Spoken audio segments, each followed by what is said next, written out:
یہ جو لڑکا کام کر کے اپنے والد صاحب کو پیسے دیتا ہے کما کے، اس کے پاس اپنا الگ سے اتنا پیسہ جڑا ہوا نہیں ہے، یا سونا چاندی شکل میں اتنا مال اس کے پاس نہیں ہے جتنے کی 52.5 تولہ چاندی آتی ہے، یعنی تقریباً 45,000 روپئے اس لڑکے کے پاس الگ سے نہیں ہے۔ 10-5 جوڑ رکھے ہیں 1,000 روپئے، باقی سارے پیسے اپنے والد صاحب کو دیتا ہے۔ تو اس لڑکے پر چاہے اس کی تنخواہ 25,000 ہو، 30,000 ہو، 50,000 ہو، اس پر قربانی واجب نہیں ہے، اس کے والد صاحب پر قربانی واجب ہے، کیونکہ مالک وہ ہے۔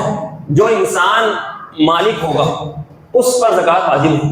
اس کے پاس تھوڑے سے پیسے ہیں، باقی سارے تو اپنے والد صاحب کو دیتا ہے، ان کے اوپر واجب ہے۔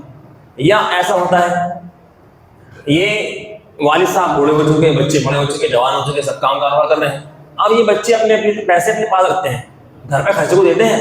والد صاحب کے پاس یعنی اپنے انہوں نے شادیاں ہو چکی یا نہیں بھی ہوئی، بچہ پیسے کما کے اپنے پاس رکھتا ہے، تھوڑے بہت خرچے کو دے دیتا ہے۔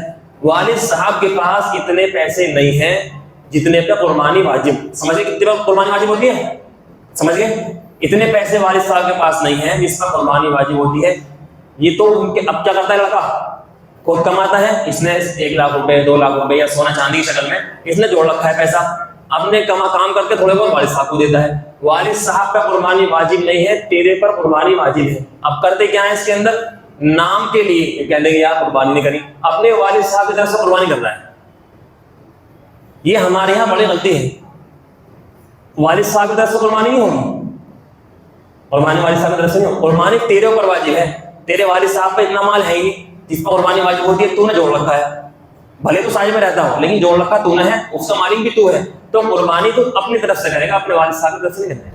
اگر والد صاحب کی طرف سے تجھے قربانی کرنی ہے تو پہلے ایک حصہ اپنی طرف سے کر جو تیرے اوپر واجب ہے، اب دوسرا حصہ اپنے والد صاحب کی طرف سے کر سکتا ہے۔ اگر اس انسان نے ایسا کیا، اپنے طرف سے نہ کر کے اپنے والد صاحب کی طرف سے قربانی کر دی، ورنہ لوگ ہوتا نا، لوگ کیا کہیں گے، قربانی کری انہوں نے، اس نے قربانی ہو جائے گی، ثواب بھی ملے گا، لیکن جو اس کے اوپر واجب تھی نا یہ اس کا گنہگار ہوگا۔